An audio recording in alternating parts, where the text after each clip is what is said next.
Hey everybody, how are you? Welcome to the Otherppl show. I'm Brad Listi in Los Angeles. It's good to be with you. I hope you're okay.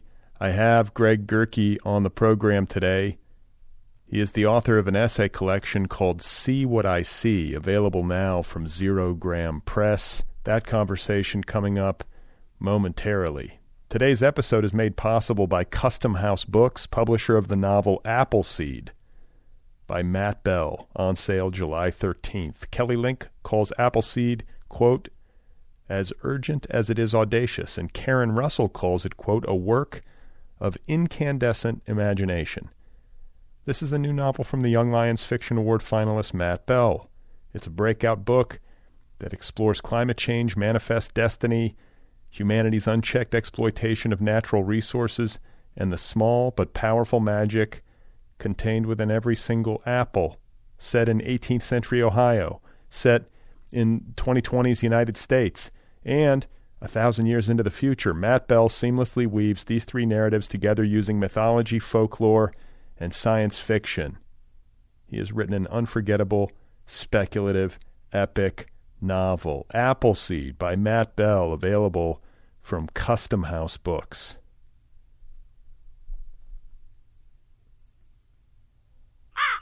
So my guest today is Greg Gerke. His new essay collection, See What I See, is out there now on Zero Gram Press.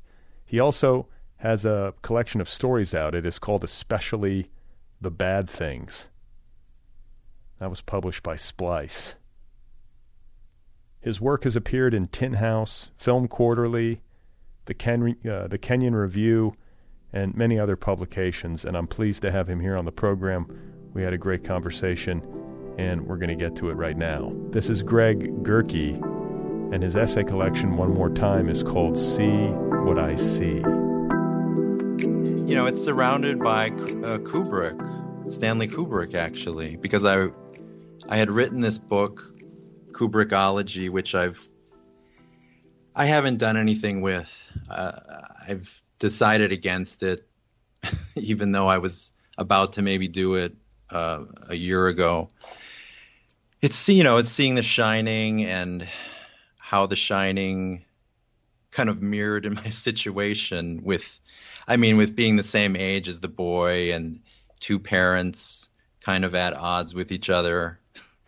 I mean, that's kind of where the relations stop. I mean, nothing else occurred that occurred in The Shining, but I think both of my parents were into TV/movies, so the movie angle started there from both of them, and I was very taken with that, and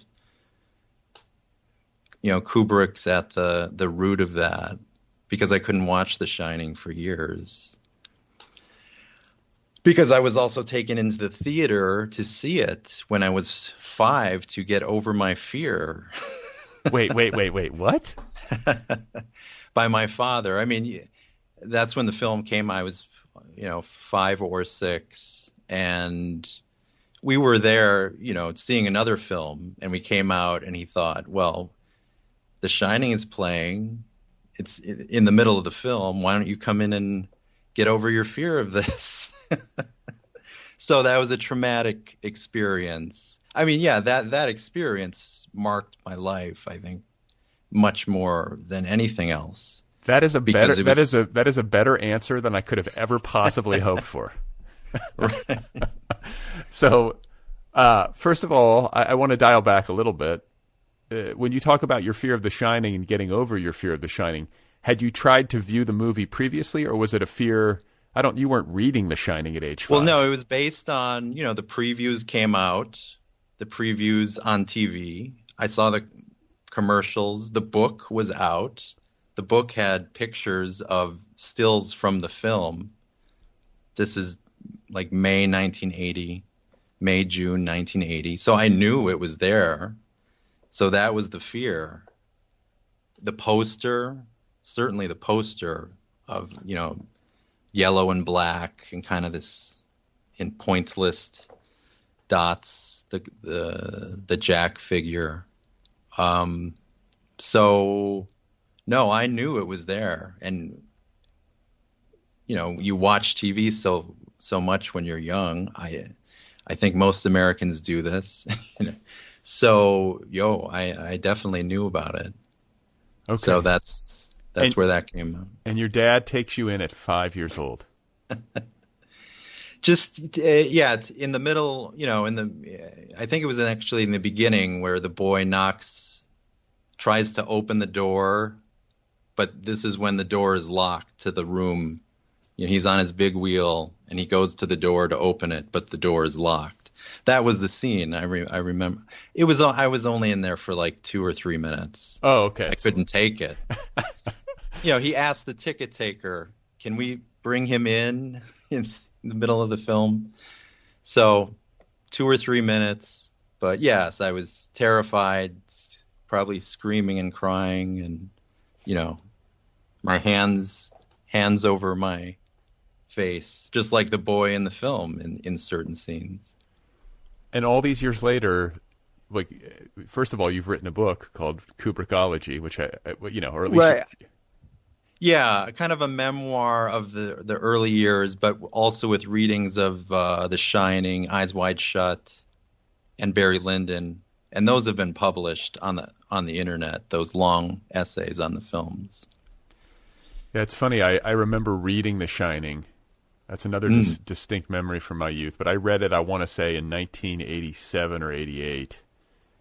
And it was like a silver paperback, as I remember, like mass market paperback. And I remember, especially in the back half of the book, having to read it in the living room with my family around. Because I was like a 10 or 11, or I guess 11 or 12 years old. And, nice. Spooky. It spooked the shit out of me. But I don't think I saw the movie until after that. And, there are, in your essay collection, you are touching on certain artists over and over again who are touchstones for you in your creative life and in your life as like a dedicated fan of cinema and literature. Mm-hmm. Forgive me if I'm missing anybody. Kubrick is certainly in there.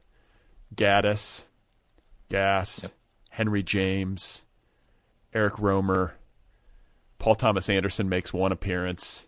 Mm-hmm. There are others, but I'd like to hear you talk a little bit more about Kubrick, since we're there, and what it is about him that resonates so strongly for you, and in particular Barry Lyndon, which I have spent this week watching. I watch it at night when I'm going to bed. So I fall asleep. It's not a commentary on the movie. It's just me being sleep deprived and, middle-aged. I'm unable to make it through a movie anymore. But especially a 3-hour one. Yeah, I got to the scene. Last night I had to turn it off in the scene where the little boy gets thrown off the horse. That painful scene where he's like holding his parents' hands. I was just like, oh my God, I'm not going to be able to rest. But I got there, and I'm just, these movies are so, the word that comes to mind for me is precise. Like there's a precision and like a fanatical attention to detail in Kubrick that you talk a lot about in your writing. And I don't know, I'd be interested to hear your thoughts on him as somebody who's spent so much time watching his films and thinking about their productions. Yeah, well, there's just no one else like him. There's no film director that made films that could appeal to so many different classes, the lower classes, high classes, avant-garde class. There's not really, Hitchcock maybe, but I think Kubrick goes further than Hitchcock, because we're still catching up to the film. The film, they're so timeless. There are not the markers even in Barry Lyndon, which is, about the 18th century. The way it's photographed and everything about it, it could have just been made. I mean, 2001, you can see the costuming, and that dates it. But I think Barry Lyndon, The Shining, and Eyes Wide Shut are all, they're from a different time. I mean, we're not even in that time. Even though, The Shining, you see the Woody Woodpecker, the Roadrunner in the background. It's still, there's not the regular markers. And so that's why those films just keep appealing to people, because they can be seen so many times, and more comes out of them. And what's crazy is, doing a little research, you can see that even though they are so precise, as you say, he played around a lot every day and rewrote dialogue, and there was a lot of chaos on the set of like finding, and reshooting. Eyes Wide Shut, the longest film shoot ever. They probably shot the entire thing twice because people left. Jennifer Jason Leigh was apparently in it and then replaced. Wait, in Eyes Wide Shut? Yes. Oh, I didn't know that. I think she would play the Swedish woman who has the dead father. A short scene, like 10-minute scene in the beginning. Harvey Keitel was in it and had to leave. I think he was playing the Sidney Pollack role. So, Kubrick, I think starting with The Shining, started using the video feed playback. So they were able to watch on video what they had just shot. Even in 1978, they were shooting The Shining. So he could immediately say, well, this is not going to do, and we'll have to do it again. And so there was the fanatical, we have to get it so real, and you can tease out the little, the few Jack Nicholson interviews where I think he says that in the making of The Shining, which his daughter made, Kubrick's daughter made it. I want to get to something beyond that we've never seen before. And that's the high number of takes that are so touted for him. So, I mean, you do these things that many times, plus Kubrick, the idiot savant, read all the time, chess master, etc. So, I mean, he'd read tons of literature and history and psychology, every subject. He gobbled it up. And so then you have these, I think, 12 films. And many of them they're going to be here forever. And, some of them are gaining in precedence. And 2001, I mean, what can you say? There's some days where that has to be the greatest film of all time, just because of the form and the subject matter, to touch on what's after this life, the Star Child. So they're amazing documents. Do you think with all of his, he's famous for, long shoots, a million takes.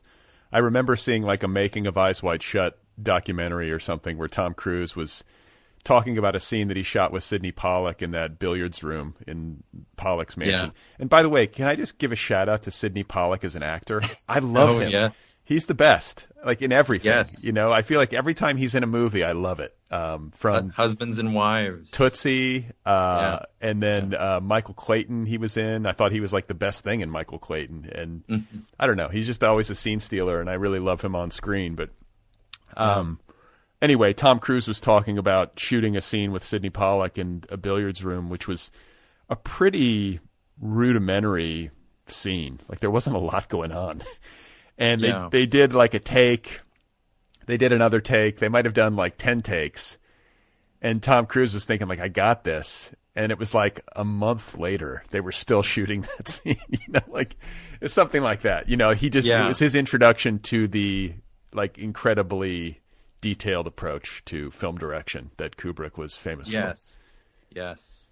And as an extension of that anecdote, the question I would have for you as somebody who's studied this more closely than I have is that, do you think Kubrick knew what he was looking for, or do you think that he only knew it once he saw it? Do you know what I'm saying? Like, did he have a vision in his mind, or did he just do a million takes to cover himself and then figure it out in the edit?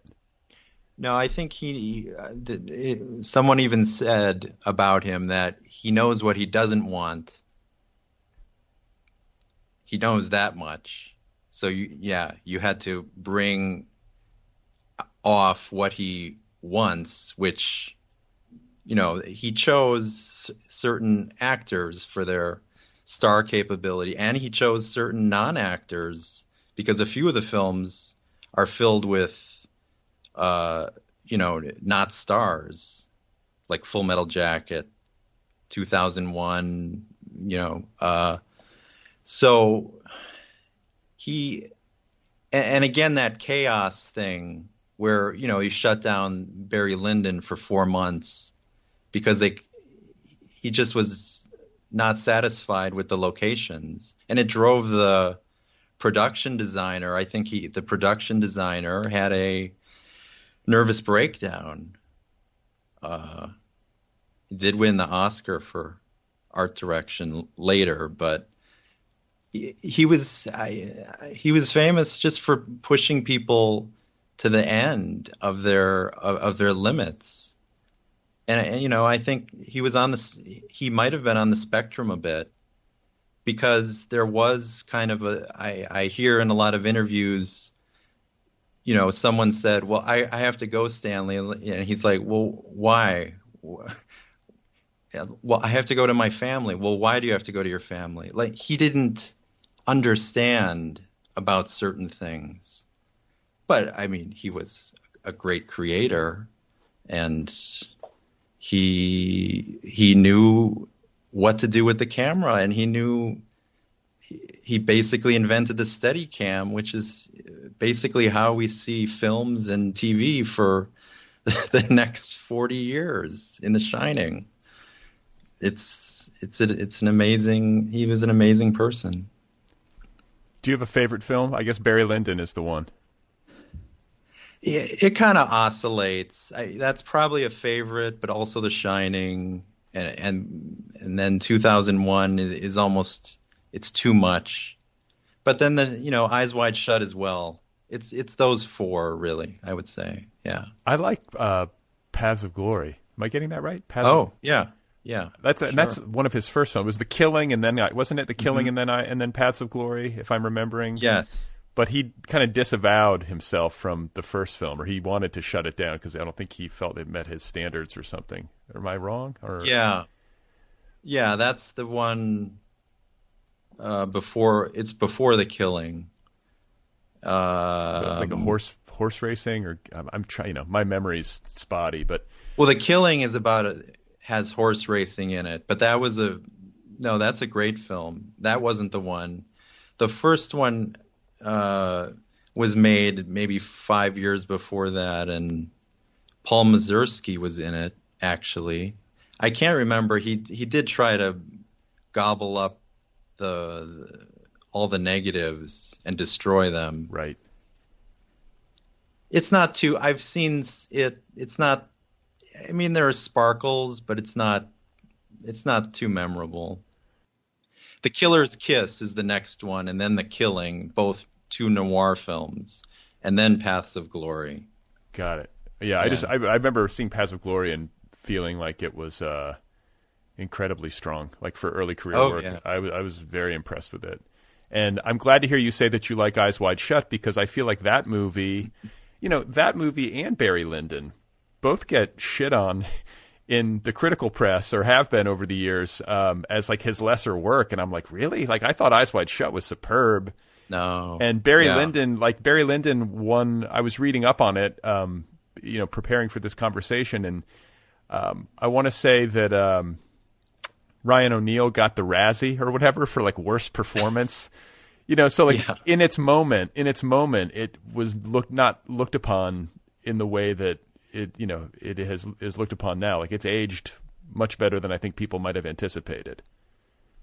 Yeah, those two films were completely unexpected because he'd had his finger on the pulse of pop culture with Doctor Strangelove 2001 and A Clockwork Orange. And then suddenly here's this costume drama. And then Eyes Wide Shut, he of course had died. People were expecting this sex romp, and it's quite, I mean, there's a little of that, but it's really about long relationships and the things we hide from each other in those long relationships.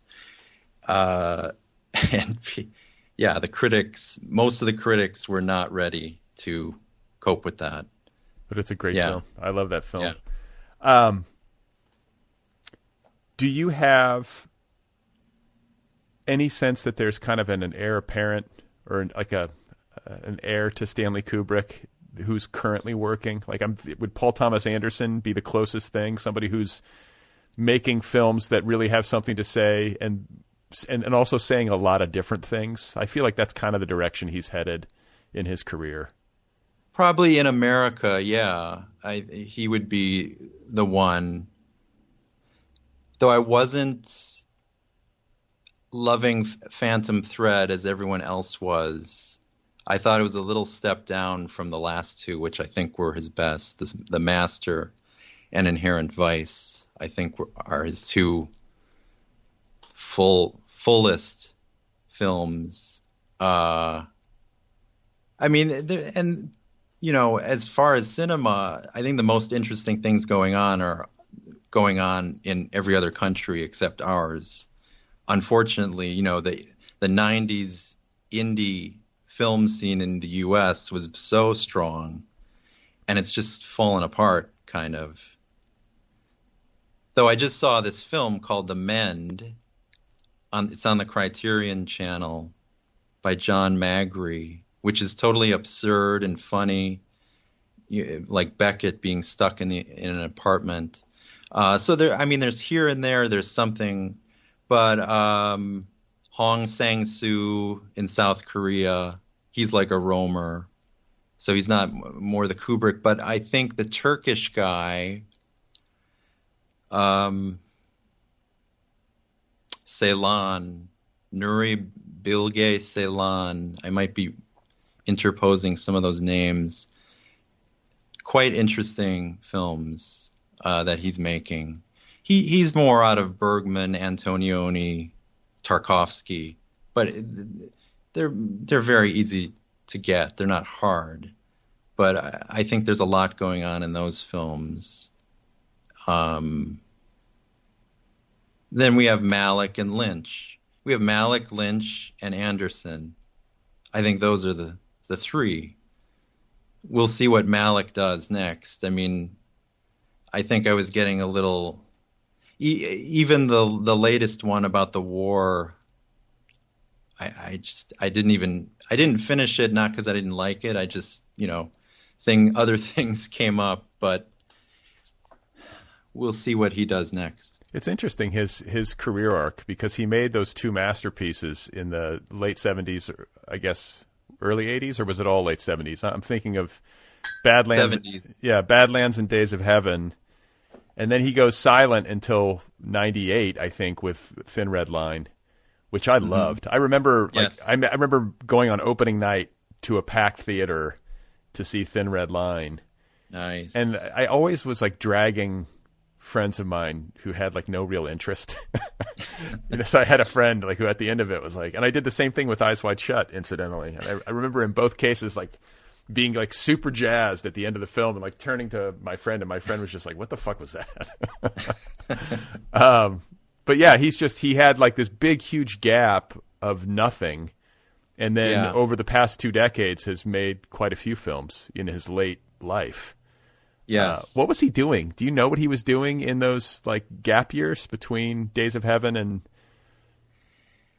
I think he was living the life that he would actually put into those latest films that have come out, like Romances, and To the Wonder film is very autobiographical.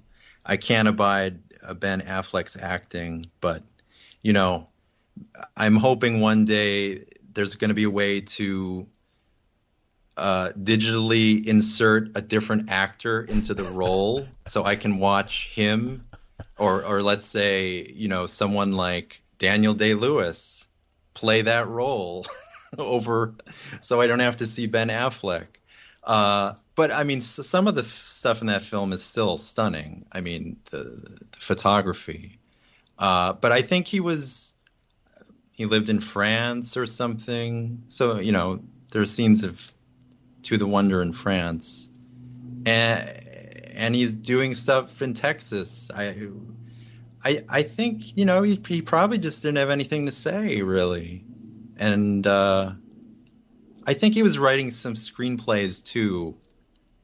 And maybe working on his Heidegger thoughts, because he'd done a thesis on Heidegger, I believe. So I think he's doing some reading for 20 years. And I mean, what a novel concept. Like, I didn't have anything to say, so I just kept my mouth shut. That almost never happens these days. Like, even if you have nothing to say, you say something. Right. You tweet about it. But I remember, like, while we're in this world, like Malick was a huge, like that seeing Badlands and Days of Heaven really struck me. I remember seeing Blue Velvet, being really struck by it. And then I remember also seeing Boogie Nights when it came out. I think you and I are the same generation, age range. And I'm a year older maybe. Okay, but going to the theater and seeing Boogie Nights, I would have been 22. Mm-hmm. And Paul Thomas Anderson made that when he was 27. And I had just come out of film school, whatever passes for going to college. I was a very disinterested undergraduate student. But I remember just like looking at my buddy and being like, fuck, like he's 5 years older than we are. Like I can barely operate a camera, like this guy is just way beyond. Yeah. Like it was very obvious, like this is our guy, like our generation's Scorsese or whatever, comparison you want to make. Like it was such a big talent, and he was so young and so I guess like I'm impressed at the technical level. I'm impressed that he wrote the script and shot it. What I'm also impressed with when it comes to Kubrick, Lynch, Malick, any of them, anybody who's making films that fall outside of the Marvel universe, is the achievement of getting the fucking thing made in the first place. Like getting the money, and how do you even wrangle all of those forces? Like the social and the business achievement of being able to make a film that does not hold like a reasonable degree of promise of profitability. You know what I'm saying? In this environment, just seems like that's almost as impressive as the piece of art itself. Yeah. With John Cassavetes, who would be on that list for me, he would be the perfect. He was the father of American independent cinema, and he basically funded a lot of his films. He even self-distributed a few of them, which is unheard of. And he self-distributed the best one, The Woman Under the Influence, which went on to make a lot of money and get nominated for Oscars. So I think, these guys... Scorsese said it too. I mean, Scorsese would talk to Cassavetes. They knew each other, in New York. And I think Scorsese showed him Boxcar Bertha, which was Scorsese's second film. And Cassavetes said, "You just wasted 2 years of your life making a piece of shit." He says, "Don't you have anything, you're passionate about? Not this Roger Corman," which it was, a Roger Corman type of film. And Scorsese said, "Well, yeah, I have this script called Mean Streets. Well, go do it. Do that one." Cassavetes, he influenced people to follow their passion. And I think that what's it all about. And then we have Scorsese with Mean Streets. So everything, it's all connected. Well, I didn't know that. I didn't know that Cassavetes had that impact on Scorsese, but it makes sense to me that he would have, because I find John Cassavetes as a talker and a thinker about being a creative person and like what it actually means to be an artist in our society and the culture, like as good and as inspiring as anybody. There's a book of collected interviews, I think, that I read with like a highlighter, you know, just every page, you know, like so just into him as a thinker and as a person who was willing to risk so much to do his thing. He had such confidence, you know, like he was willing to just go broke and like swipe his credit card and, you know, do whatever it took. You know, he was heroic in that way and very inspiring and like just such a force of nature, so much energy. Yeah. Those people are going missing though. I think in our influencer days, you know, and TikTok or whatever you call these days, you know, less and less of those people. That's not good. I agree. I think. Well, and also like I think the loss, and I know I'm going to sound like a, you know, an old person grumbling, but the loss of the theatrical experience for cinema is not a small loss. It's not the same thing to watch a movie on your phone. It's just not. And the communal nature of cinema, sitting in a dark room with strangers and sharing that like psychic space, hearing the laughter and the gasps and the reactions of people in that room, that was all part of it. You know, going to see Raiders of the Lost Ark when I was a kid in a theater, had I seen that for the first time, even on a flat screen, you know, even on like one of these televisions with the right aspect ratio, even that's not the same thing. And I will go to the mat defending that position. You know,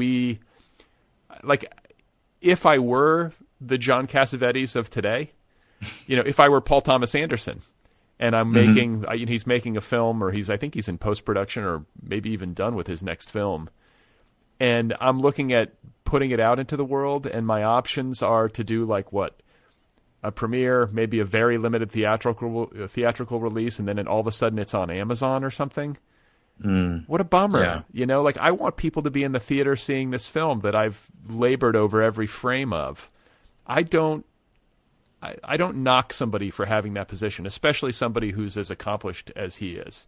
But he's not the only one. There are so many filmmakers, I think, who would prefer that their films be shown on the big screen. Yes. Yeah. I mean, you can't fast forward and rewind. You can't stop it. That's the whole point. If you went to the bathroom, well, you're just going to miss that. And maybe you need to hold it in. Right. Maybe you should not have had that Monster Energy drink before the movie. Right. And if the film is good enough, I remember times I couldn't leave the seat. You know, you just can't. It's too transfixing to see something like that, and you gotta stay. And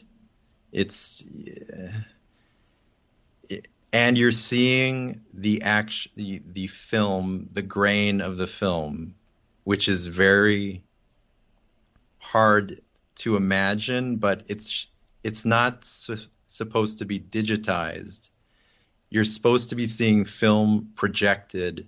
I know there's a lot of restorations, but you project the film and you depend on actually the theater lights. If the theater bulbs are off, and you can remember theaters having that problem, that's part of the experience too. And it really can change things for people. And it's also the the reverence factor. This is the art that you do that, how can you watch a videotape of a theater play? You have to go to the theater and see live people. That's the only way. That's it. Do you think it's going to come back, the movie theater experience? I hope.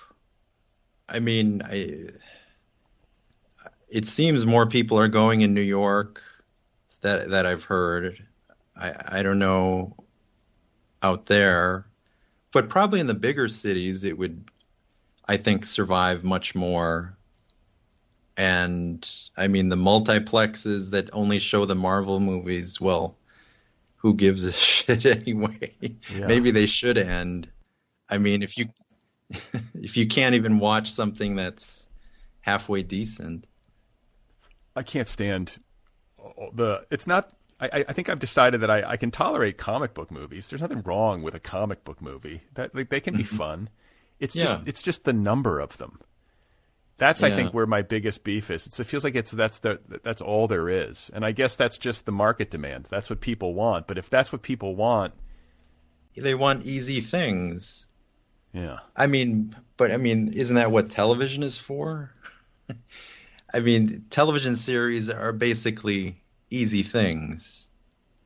Twin Peaks accepted, but but everything's becoming, there's all these, this little network has their own original series. It's impossible to keep track of them. But I think even still, it doesn't compare to cinema. Any television. Twin Peaks is the exception again. But even the long play formats, I mean, Kent Jones, one of the best American film critics, said, it's all about twists of the plot in long format television series, and that's just not what cinema is. I mean, the notion of cinema, yes, there's story, but it's a visual art. It's not all storytelling or plot twists. There's a lot to go on. Yeah, I just watched Mayor of Easttown, which has been buzzy. Everybody's talking about it, and so I got curious and I started watching it, and I got hooked. I was into it.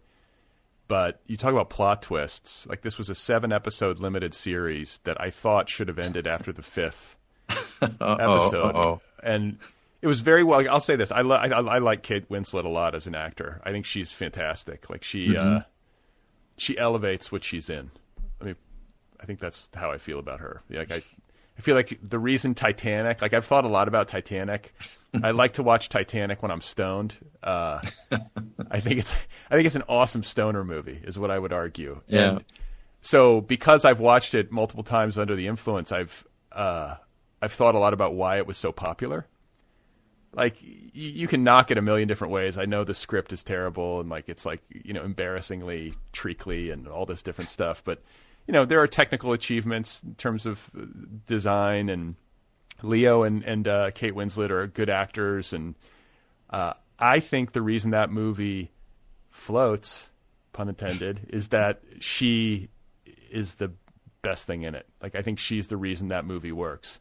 But anyway, to get back to your point about plot twists in long-form television, that resonates a lot because as I was finishing that series, you want to get to the end. Once you get past a certain point with one of these series, you're I got to find out, right? Especially in a true crime kind of mystery story. But the amount of twists and surprises and ahas exhausted me. And it felt like they were putting them in there as some kind of necessity. We got to do this because the audience wants us to. Do you know what I'm saying? It lost its organic feel. That's what I felt like. It came apart for me in that end. It was well executed. The acting was great. I watched the whole thing, which if you want to try to create a verdict for me, a baseline verdict for me on whether or not something is quote unquote good, if I finish it, it's good. Because I will wind up tuning out or I'll put the book down or whatever if I can't deal. But I just felt and I know this from my limited experience as a screenwriter, how much pressure there is on you to keep people glued with either a joke every half a page or a twist every 10 pages or whatever it is. It's just constantly shoehorning these things in there, and it can take some of the oxygen out of it. It can become suffocating or just you start to numb out or something. Yeah, when you try to make something for the common denominator, for the biggest audience possible. That's what you come away with, it seems like. Okay. An excellent moment to segue, because one of the things that I thought when I was reading your book is, first of all, like doing a podcast.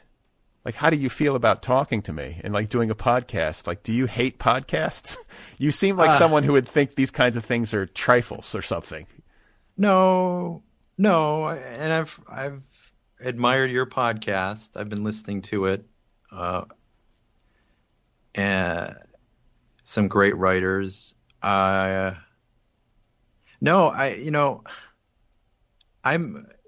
being the same age basically.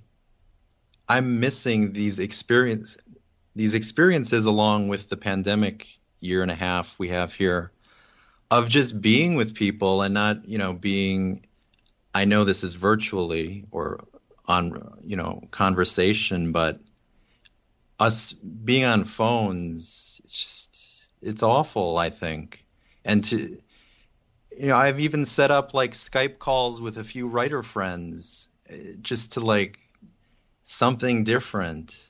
But even before the pandemic, I'd noticed people were getting together less and less. I mean, we have kids too, that plays a factor, but the way younger people meet each other, with all the apps and, dating, with seeing a profile, and we're from a time where you went out and danced, you hear dance clubs are closing down. People don't even go out to see each other anymore. So, this is refreshing in a way.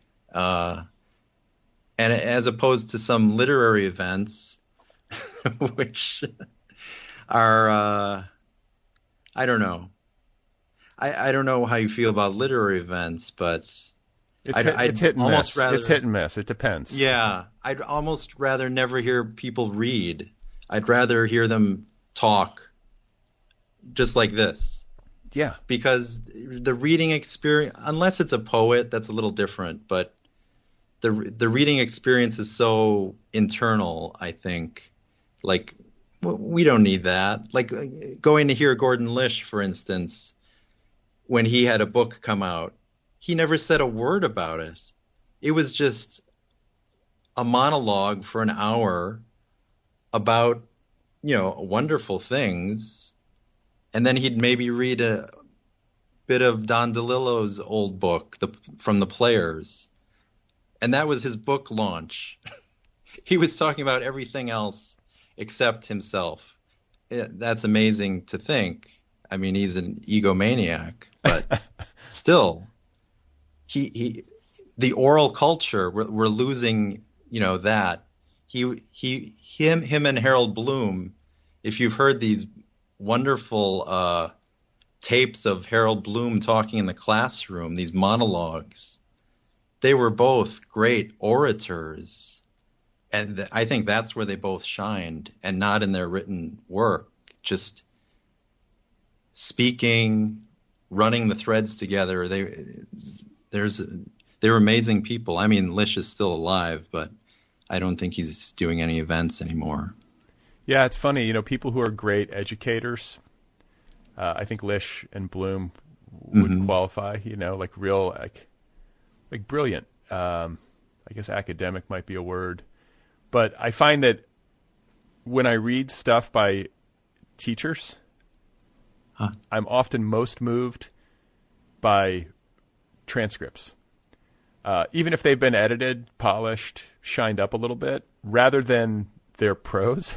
Do you know what I'm saying? Like there's an energy. Like some people can really talk, is the point, and I think it's an outgrowth of how much reading they do and how learned they are.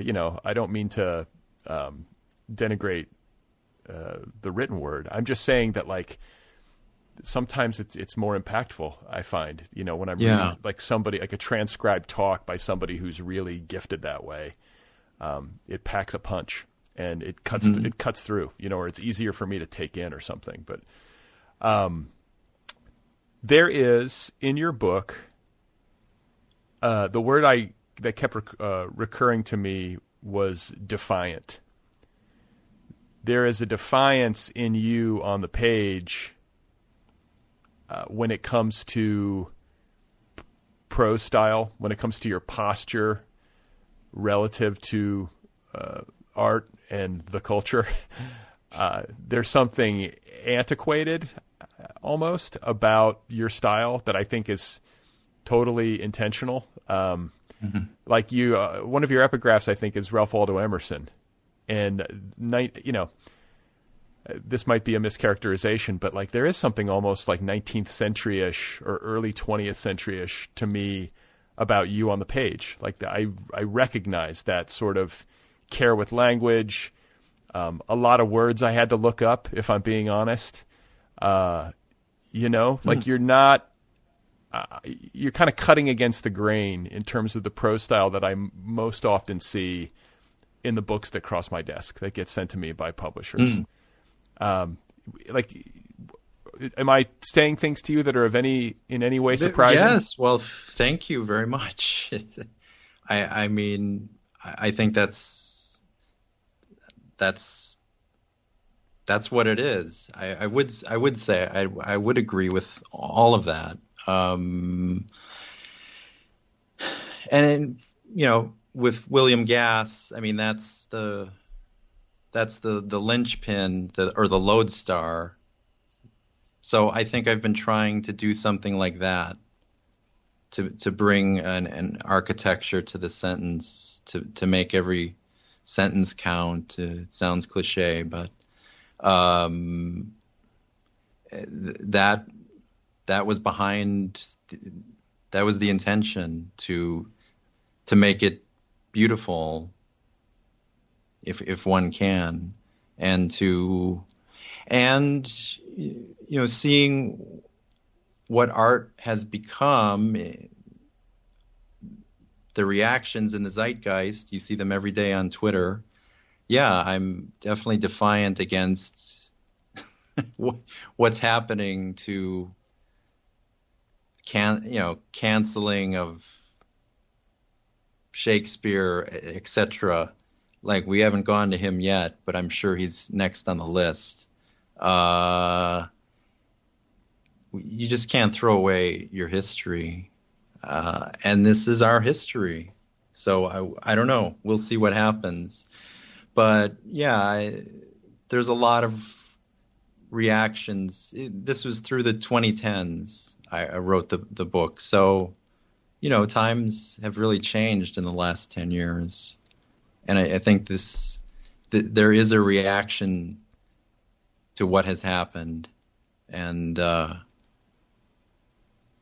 just trying to hold on, and not to be so mournful, but to just to say, well, no, let's have it this way. And it is kind of let's go back to the modernists. Let's go back to the older writers.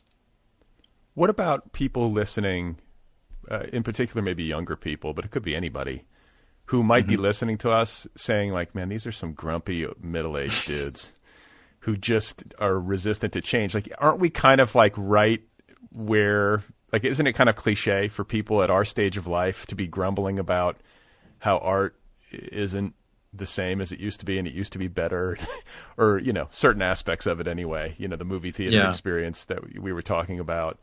Like, maybe is that what's happening to us? Are we just becoming old and grumpy? Well, or do we have a point? I think a little bit, but I think this can really be nailed down, I think, to the year 2000.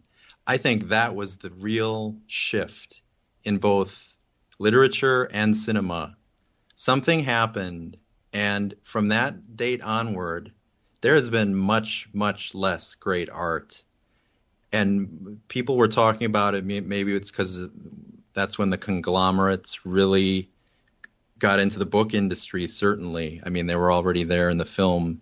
But much, you remember the late 90s and the mid 90s, Foster Wallace, DeLillo, etc. There has been nothing like that. I'm mainly talking fiction, but even poetry has certainly fallen off. Something happened then. It's hard to put but I think it's about money and conglomerates. And no, there is there is a bounty of great art in the past, and there's been a steep drop off in the last 20 years. There's no doubt in my mind. Technology played a big part in this as well. The internet started to rev up around the year 2000. Social media in the last 10 years. So our concerns have been like elsewhere. We want more attention. We don't want to make great art necessarily. You know, video reviews not reviews, but when books come out, there was this whole thing, you know, making a video. What was that called? Like a trailer, like a book trailer? A trailer, book trailer. Yeah. A book trailer. So there was this movement towards that. And, you know, there's still a lot of amazing things going on in the small press world, which a lot of people still ignore, including the gatekeepers, the New York Times, Harper's, the LRB, who's never even reviewed Christine Schutt, for instance, or Joseph McElroy. He's 90 years old now, one of our great writers. They've never been reviewed in Harper's long form or the LRB. Many people. Antonio Los Antunes, a Portuguese writer, has never been reviewed. There's these many great things out there that the gatekeepers are still stopping us from, and I think there's some defiance that you see. I'm defiant. I'm angry about that, and you know we need to keep opening up and looking elsewhere, and not just the same Ben Lerner, Rachel Cusk. Ben Lerner, Rachel Cusk. No, there's a lot of books out there and a lot of people that are getting ignored, and someone needs to step up and change that. Yeah, I could not agree more. I've had arguments in the past with writer friends of mine about, you know, it's like always along the lines of like why certain books cut through. That's usually the context of the conversation. So it's like, why did this book find such a big audience? And it's a good book. You know, it's not to knock the book, but it's just like, why this one? And I've had friends of mine in the past say, well, it's just good. It's just better. You know what I'm saying? Like it's kind of like this argument that like the cream rises to the top. And I bristle against that because it doesn't square with my experience as a reader. I'll read a great book, and then a few weeks later I'll read another, what I consider to be just like a wonderful book that gets 400 readers. You know what I'm saying? That doesn't get reviewed, that nobody gives a shit about. And I'm like, this is a masterpiece, you know, like for my money. And it's very frustrating. I think it's part of the reason why I keep doing this show is that I'm just like, well, you know, someone's got to like, you got to make some noise and agitate for books. It's just, it's deeply frustrating to me to see such good work go unnoticed. And I think a lot about it, as do you, you know, like, is it technology? Is it the conglomeration? Certainly at the big publishing houses, like it can't be good that much corporate power is running the arts, you know, that concentrated corporate power. Like we've got to make it more diffuse. It seems like a much healthier ecosystem. But also just that the gates or the barrier to entry in terms of who can make a book.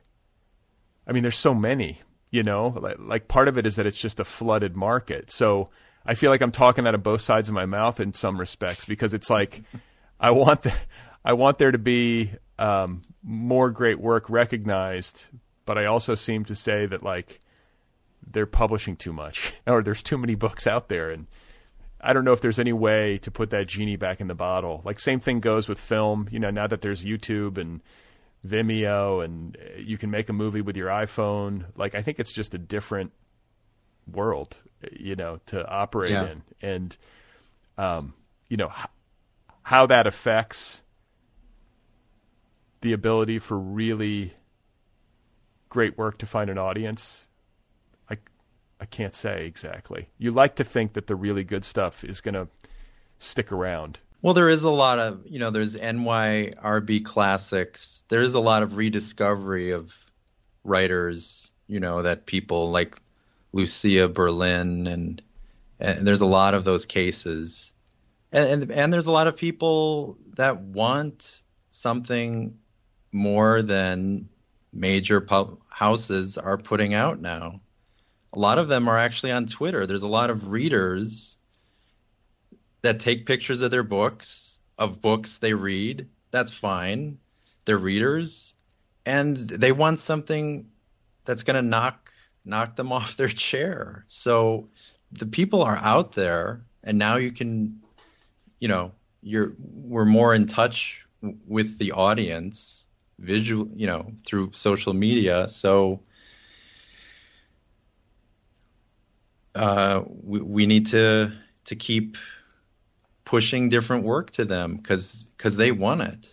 They don't want the same old things. And worldwide, I just don't mean our country. I mean worldwide, translation's gotten, much better, much bigger audience. People want different things. So yeah. That's what I've been hungry for this year. I've been trying to make a concerted effort to read more in translation.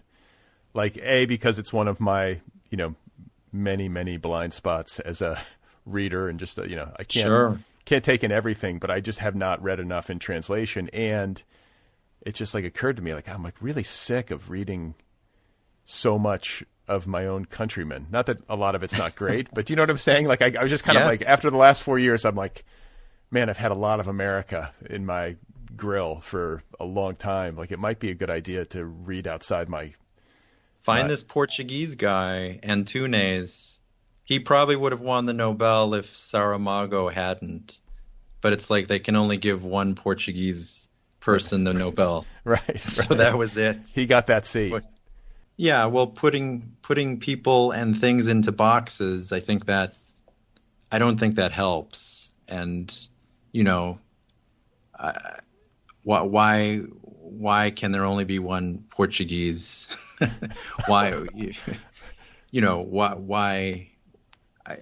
It shouldn't matter. I don't want to read a journal with 12 clown stories. I don't want to read the clown issue.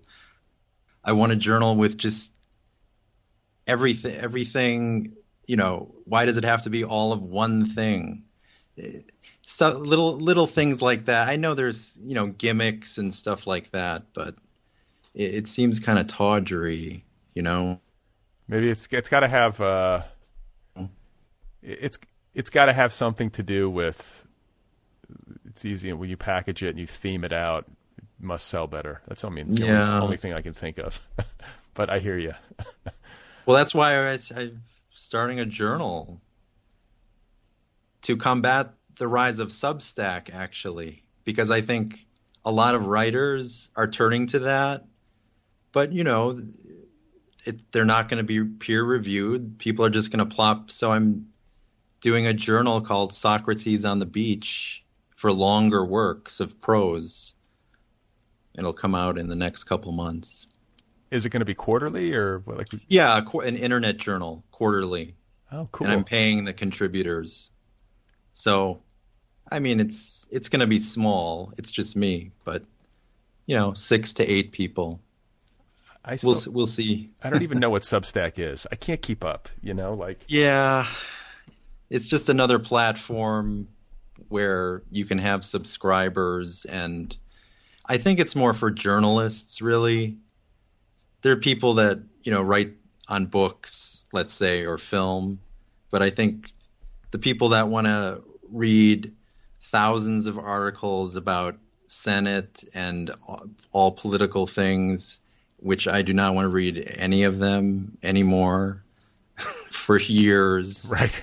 I mean, how many of those things can you read? This Matt Taibbi or whatever his name is, he, how much belly aching about, we got through it. Let's just take a breath. And I know there's a lot of bad things still happening, but.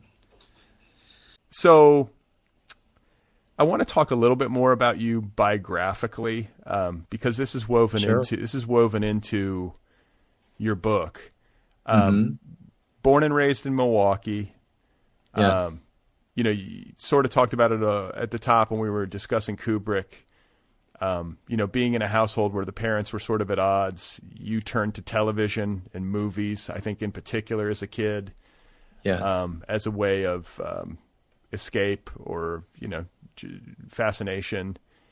And then I guess I want to hear more about like getting out of childhood, getting out of Milwaukee and becoming the writer and artist that you've become. Just wondering how it happened and how your sensibility formed. Well, I wanted to be a film director, and I went to film school at the University of Milwaukee, Wisconsin. But it was more a avant-garde program, a non-narrative program. Me too. I went to Boulder, which was Stan Boulder. Brakhage and right, like all of exactly. that. And the thing is, I'm such a moron. I had no idea. Did you meet Stan Brakhage? Yeah. Oh. Yeah. Well, there you go. Yeah. He was their god at my school. Yeah. But the thing is that I didn't even appreciate that I was meeting Stan Brakhage. And like, after the fact, I came to deeply appreciate him. Yes. Like he's a hero even, of mine. And and I also just ache for like what a missed opportunity it was to like sit at his knee and learn.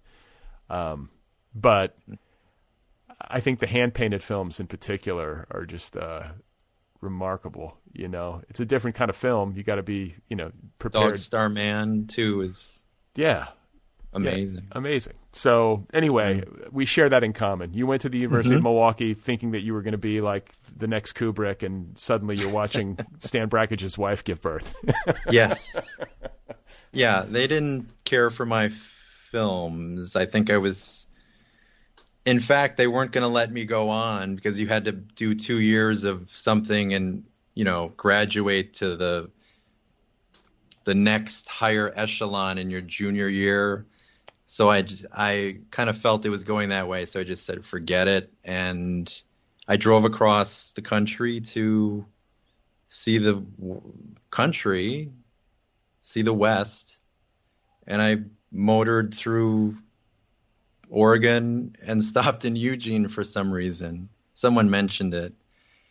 And I looked around for a day in Eugene, Oregon, where they had a university, and I thought, well, I can just finish here. So I moved to Eugene and eventually went to the college. So that was the turn to do writing and literature. I mean, I wrote screenplays in Milwaukee, but nothing came of them. So I finished in the University of Oregon in a literature program, and read more, wrote more narrative things, more flash fiction, I would say. I had a lot of stumbling, a lot of stepping stones. Novels, throw them away, novellas, throw them away, and then actually the internet, there were these internet journals showing flash fiction, and those were the first things I ever got published. And then I began to read those writers, Gary Lutz, now Gary L. Lutz, Christine Scott, who were writing in much more shorter form, Sam Lipsyte, who you've had on the show. So then there was all the literary influence in those years. Then I lived in Europe too. There's so many things I was in Germany for a year and a half as well. But, to be around, to do what, Fitzgerald and Hemingway did and that type of thing. So, I mean, that probably did something. And then moved to New York, I think, in 2005. And so I was much closer to the literary world than as closest you can be. And then go to these readings, see James Salter read, et cetera, et cetera. Start interviewing people. I interviewed Paula Fox, and then Gass a couple years after that. So I was doing a lot of that kind of work. Starting to writing reviews, doing, reading series. So meeting a lot of writers, because I didn't have an MFA. So I had to do it this way. So it was a lot of that, a lot of going to readings and meeting people that way. But in for terms a while. in terms of your creative identity, in terms of Mm-hmm. like sussing out, like it seems like in Eugene you started to make the separation from the aspiration to be a film director, and you started to get more literary. I became more literary like my third year of college. I just didn't want to change majors because it would have been costly, and I wanted to get out of school. That was kind of my whole motivation. But I remember having like very little interest in the machinery. Like I just don't want to deal with a camera. And also all the bullshit you have to go through to get a film made. Like I got frustrated with that. I think I had a desire for control. And I liked the limited, solitary nature of literary storytelling and just literary work. Was that similar for you? It was this, it actually was. It was realizing I am not a social person to be being around people and asking them to do things, on a crew or something like that. That's just, it was not me.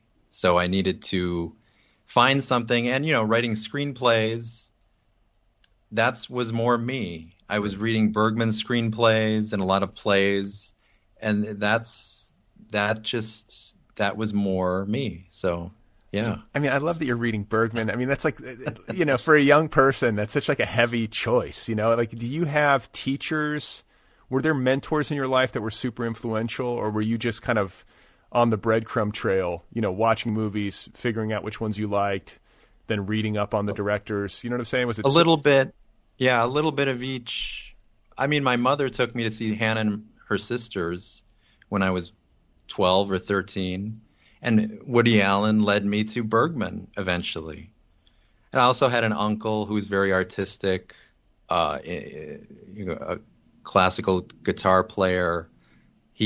I went to visit him in Boston, I think when I was 20, and he gave me all these Samuel Beckett books and Sam Shepard plays. Here.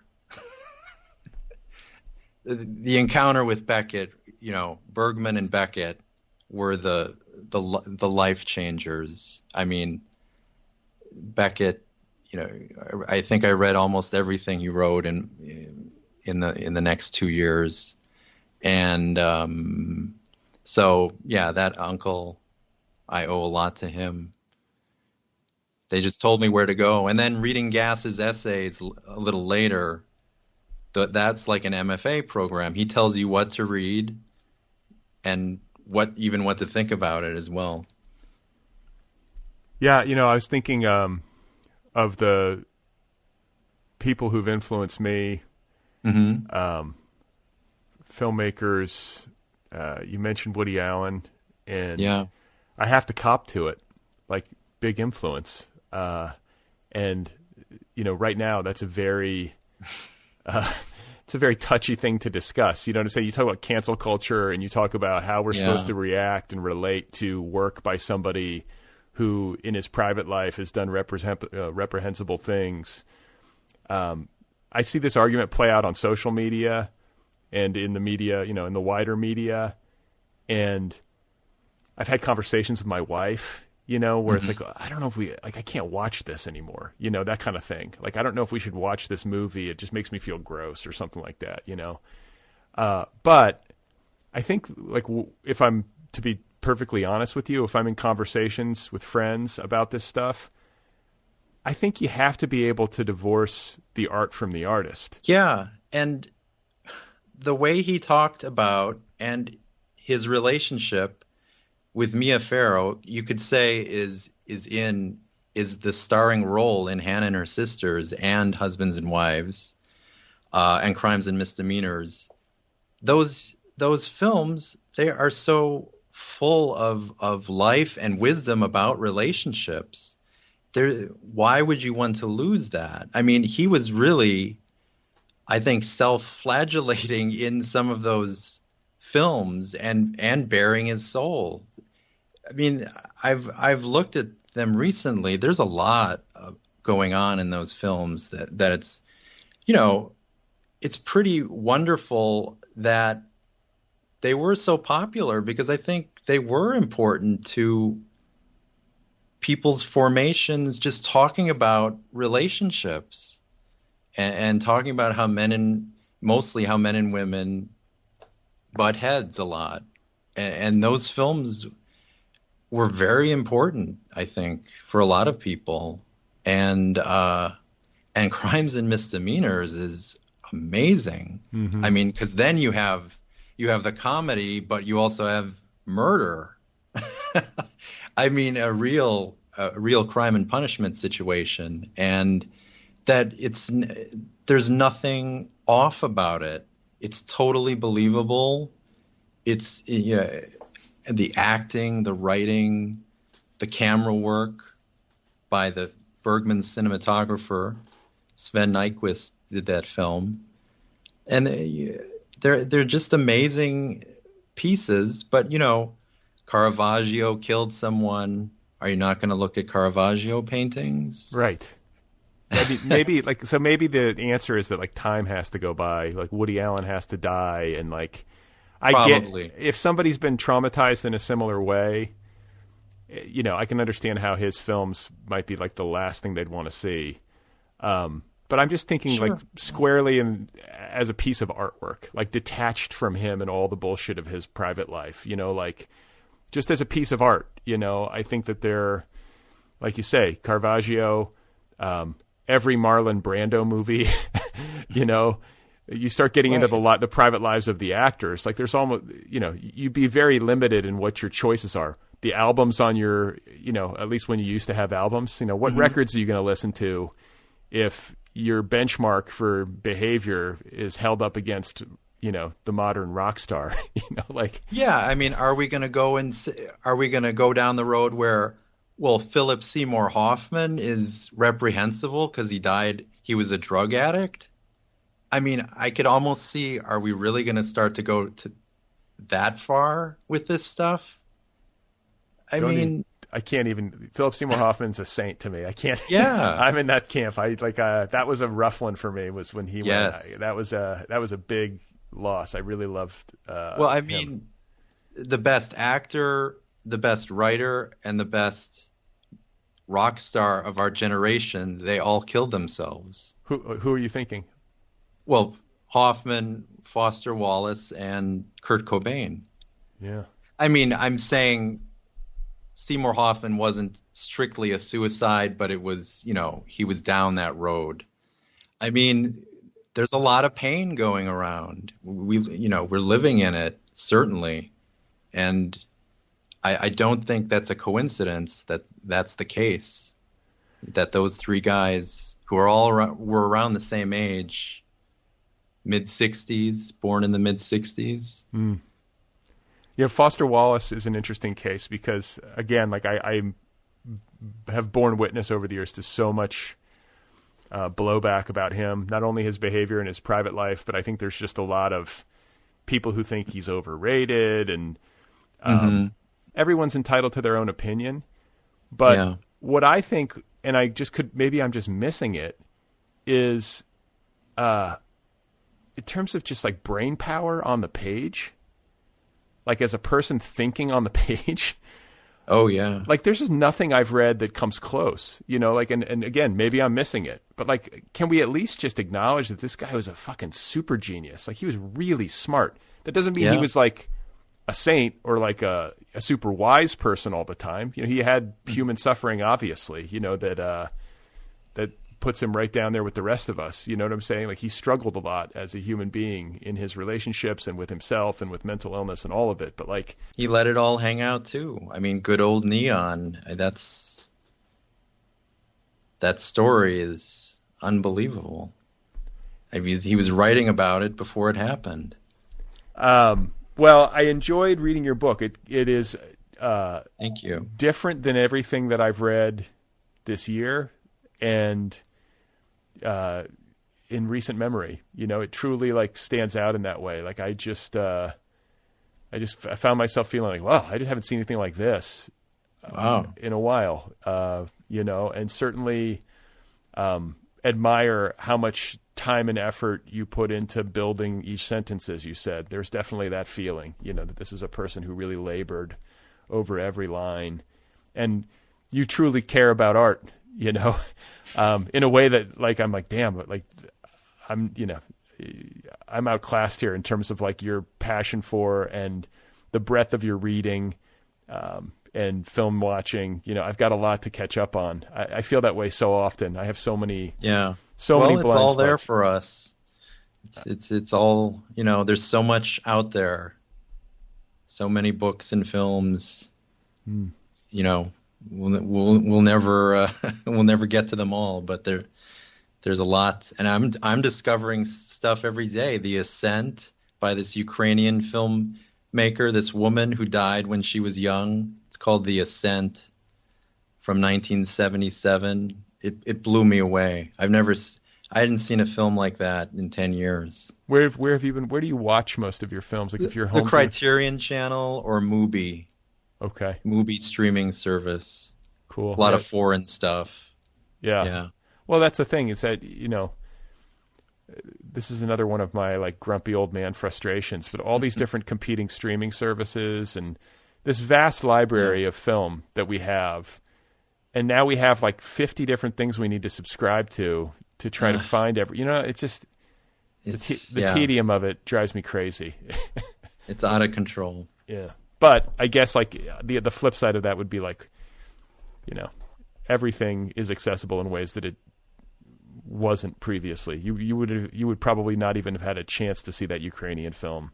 That's right. Without these new technologies. So I guess you take the good with the bad. But I enjoyed your book. I should say, too, another line that I highlighted, and I think this comes from your interview with William Gass, which, I mean, you know, my listeners would probably be interested to hear a little bit about that, your take and the experience of being with him. But before I get further and before I forget, I think he said that being interviewed is bad for the soul. So I just want to flag that and hope that this one was on the lesser side of that. No, this was very good. Very good. Yeah.